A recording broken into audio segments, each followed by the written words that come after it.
It's 2017 and Old Time Radio DVD is still here. Check out our new customer ownership program and the lowest prices ever. Just go to oldtimeradiodvd.com for full information about this wonderful program. Don't forget our new program, 123 Ready TV. Folks, this is really a great app for Android and Windows phones, computers, and tablets. And it's only $19.99. In the near future, we will be adding a new component to it, Old Time Radio. It's a great product for 2017. Visit oldtimeradiodvd.com today. Place your order. You'll be glad you did.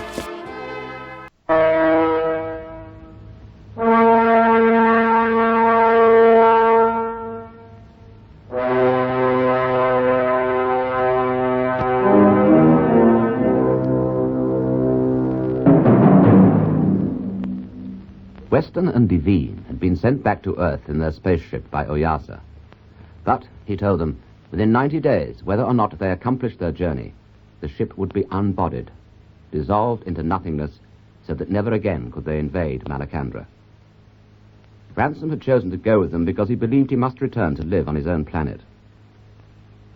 When the three men had screwed themselves into the spaceship, Ransom went at once to the lower side of the sphere, into the chamber, which was now most completely upside down, and stretched himself on what would later become its skylight.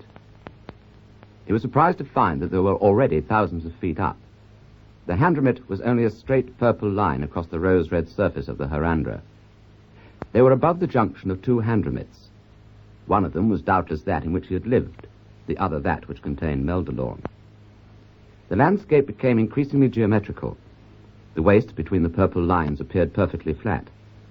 To the north and east, the great sand deserts of which the Sorns had told him were now appearing as illimitable stretches of yellow and ochre. To the west, an irregular patch of greenish-blue began to show that looked as if it were sunk below the level of the surrounding Harandra. He concluded that it was the forest lowland of the Pififaltriggi, or rather one of their forest lowlands, for now similar patches were appearing in all directions, some of vast extent. Ransom became vividly conscious that his knowledge of Malacandra was minute, local, parochial. It was as if a Thorn had journeyed 40 million miles to the earth and spent his stay there between Worthing and Brighton. Those Handramits, for example, seen from the height which the spaceship had now attained, in all their unmistakable geometry, they put to shame his original impression that they were natural valleys. They were gigantic feats of engineering about which he had learned nothing. Feats accomplished, if all were true, before human history began, before animal history began.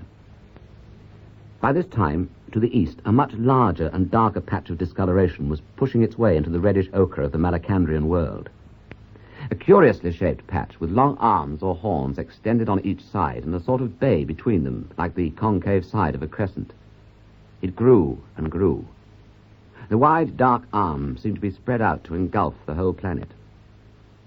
Suddenly, he saw a bright point of light in the middle of this dark patch and realized that it was not a patch on the surface of the planet at all, but the black sky showing behind her. The smooth curve was the edge of her disk. At this, for the first time since their embarkation, fear took hold of him. Slowly, yet not too slowly for him to see, the dark arms spread farther and ever farther round the lighted surface till at last they met. The whole disk, framed in blackness, was before him. The faint percussions of the meteorites had long been audible. The window through which Ransom was gazing was no longer definitely beneath him. His limbs, though already very light, were almost too stiff to move, and he was very hungry. He made his way with difficulty to the sunward side of the ship and reeled back, almost blinded with the glory of the light. Groping, he found his darkened glasses in his old cabin and got himself food and water. Weston had rationed them strictly in both. He opened the door of the control room and looked in. Both the partners, their faces drawn with anxiety, were seated before a kind of metal table. It was covered with delicate, gently vibrating instruments in which crystal and fine wire were the predominant materials. They ignored his presence. For the rest of the silent journey, Ransom was free of the whole ship. When he returned to the dark side, the world they were leaving hung in the star-strewn sky, not much bigger than our earthly moon. Its colors were still visible, a reddish-yellow disk, blotched with greenish-blue and capped with white at the poles. He saw the two tiny Malacandrian moons their movement quite perceptible, and reflected that they were among the 1,000 things he had not noticed during his sojourn there.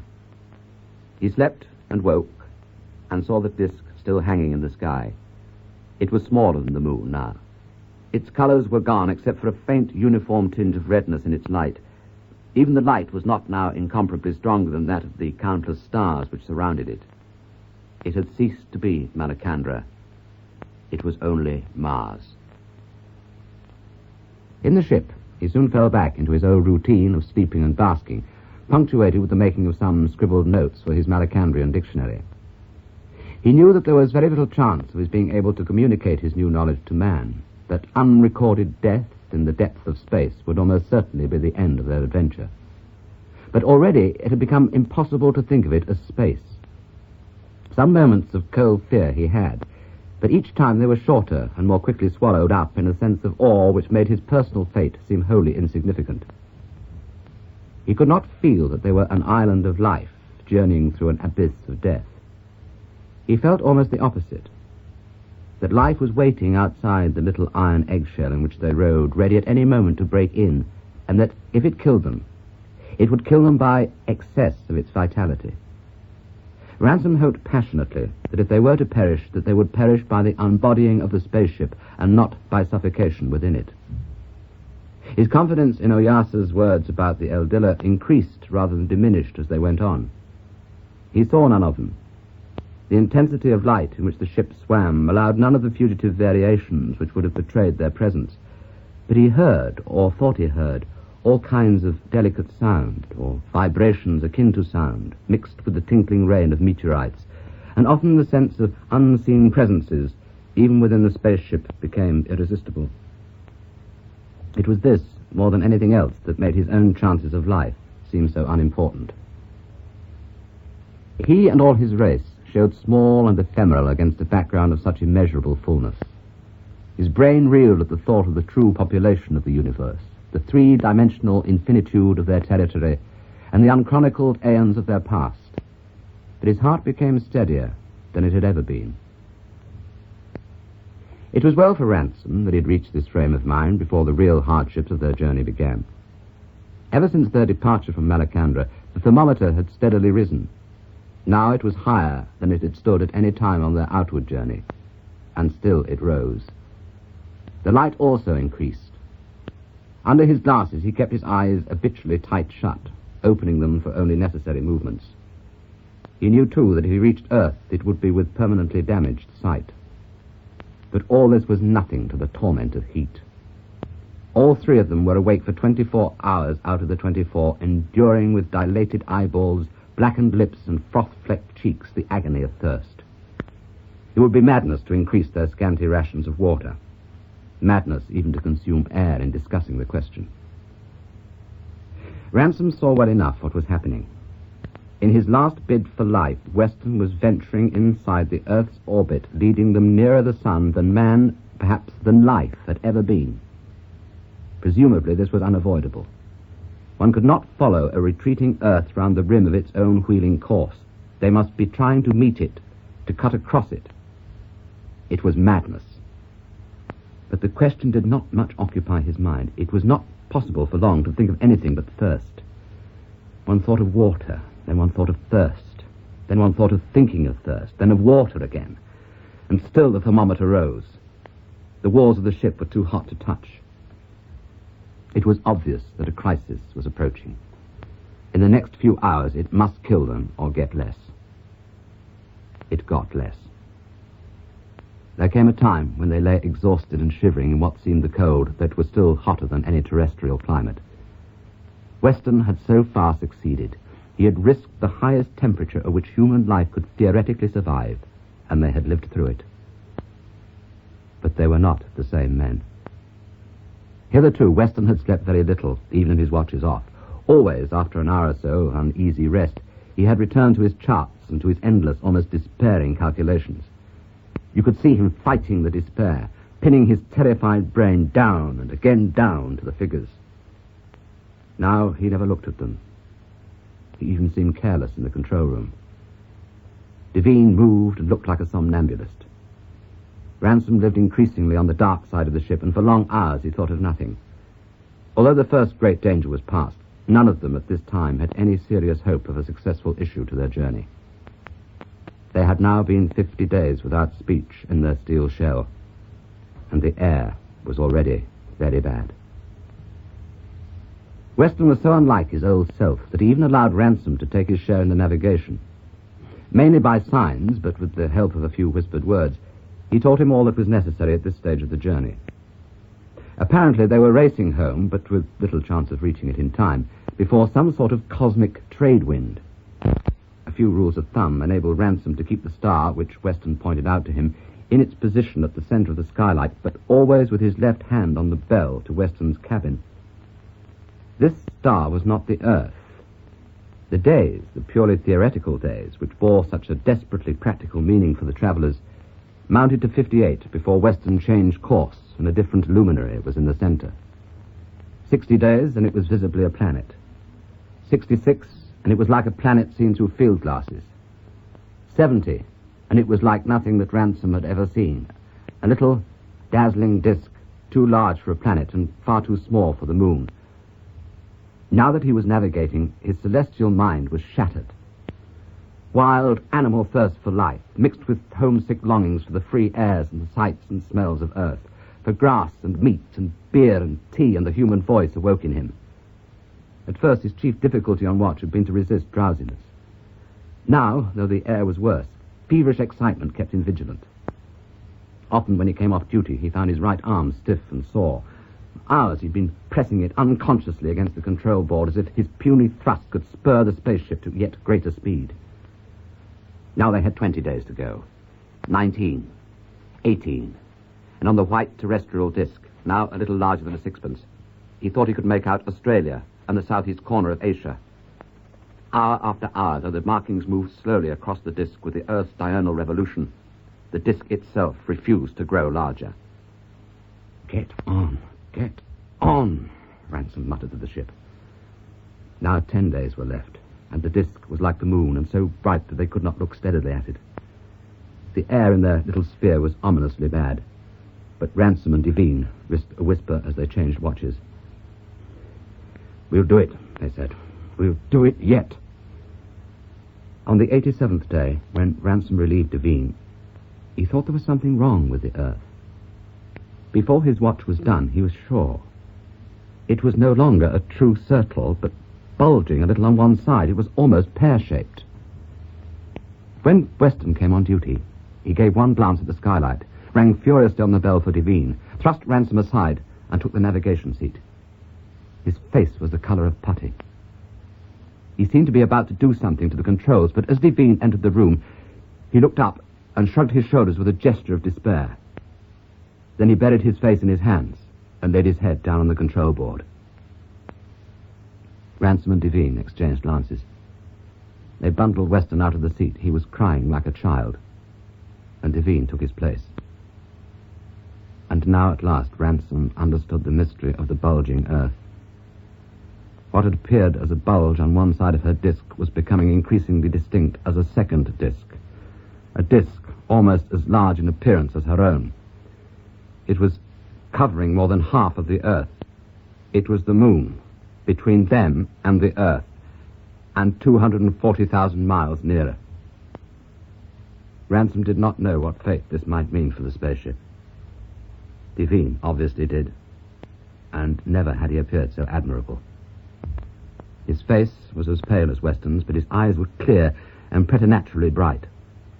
He sat crouched over the controls like an animal about to spring, and he was whistling very softly between his teeth.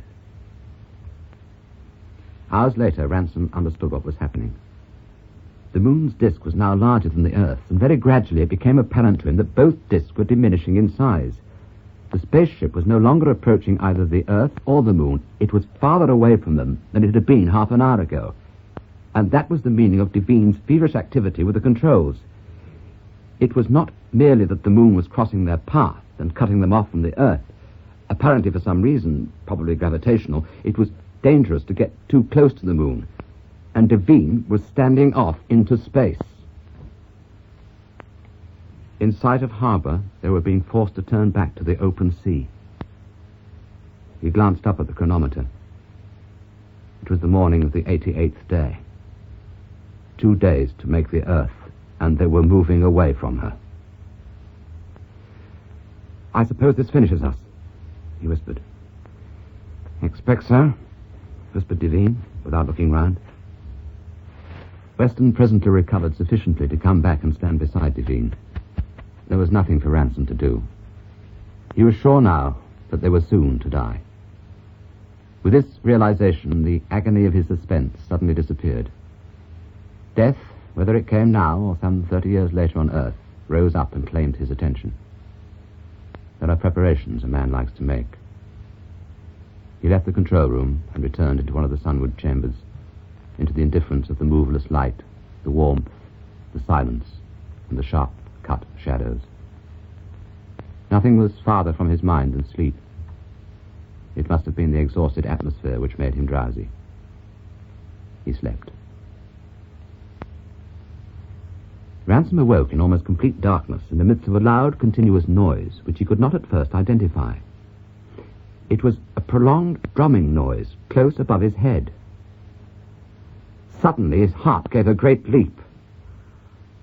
"Oh, God," he sobbed. "Oh, God, it's rain." He was on Earth. The air was heavy and stale about him, but the choking sensations he had been suffering were gone. He realized that he was still in the spaceship. The others, in fear of its threatened unbodying, had, characteristically, abandoned it the moment it touched Earth and left him to his fate. It was difficult in the dark and under the crushing weight of terrestrial gravity to find his way out, but he managed it. He found the manhole and slithered, drinking great draughts of air down the outside of the sphere, slipped in mud, blessed the smell of it, and at last raised the unaccustomed weight of his body to its feet. He stood in pitch-black night under torrential rain. With every pore of his body he drank it in. With every desire of his heart he embraced the smell of the field about him. A patch of his native planet where grass grew, where cows moved, where presently he would come to hedges and a gate. He had walked about half an hour when a vivid light behind him and a strong momentary wind informed him that the spaceship was no more. He felt very little interest.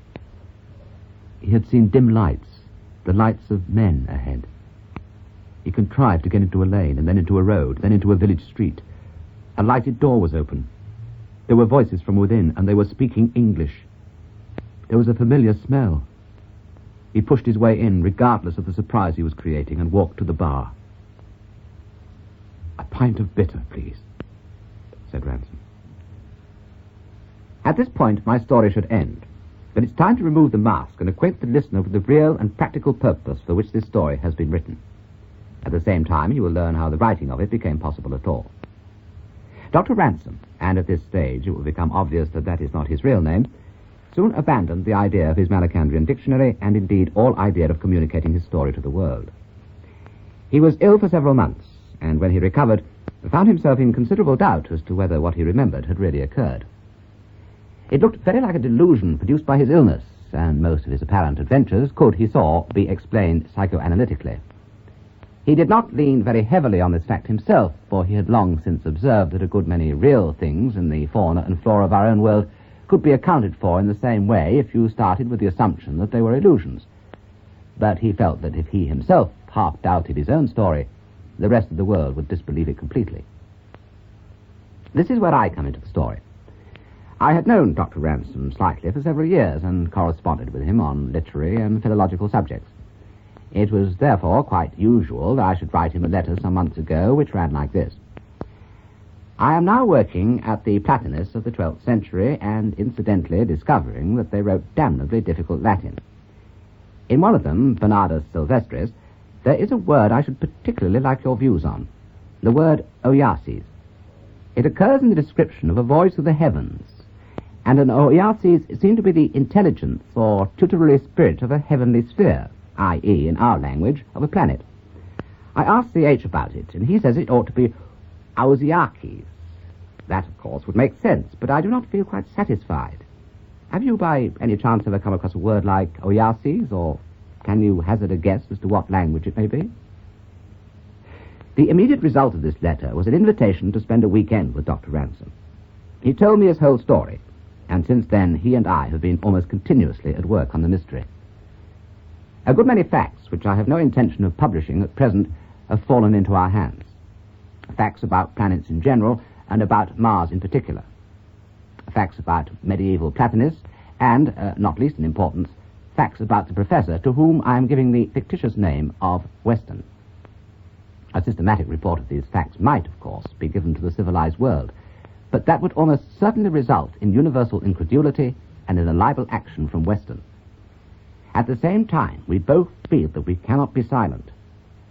We are being daily confirmed in our belief that the Oyasis of Mars was right when it told Ransom that the present celestial year, a period of time far different from our year, was to be a revolutionary one. The long isolation of our planet is nearing its end, and that great doings are on foot. We have found reason to believe that the medieval Platonists were living in the same celestial year as ourselves. In fact, that it began in the 12th century of our era, and that the occurrence of the name Oyasa, Latinized as Oyasis in Bernardus Sylvestris, is not an accident. And we have also evidence, increasing almost daily, that Weston, or the force or forces behind Weston, will play a very important part in the events of the next few centuries, and unless we prevent them, a very disastrous one. The dangers to be feared are not planetary, but cosmic, or at least solar, and they are not temporal, but eternal. More than this, it would be unwise to say. It was Dr. Ransom who first saw that our only chance was to publish in the form of fiction what would certainly not be listened to as fact. What we need for the moment, he said, is not so much a body of belief as a body of people familiarized with certain ideas. If we could even effect in 1% of our readers a changeover from the conception of space to the conception of heaven, we should have made a beginning.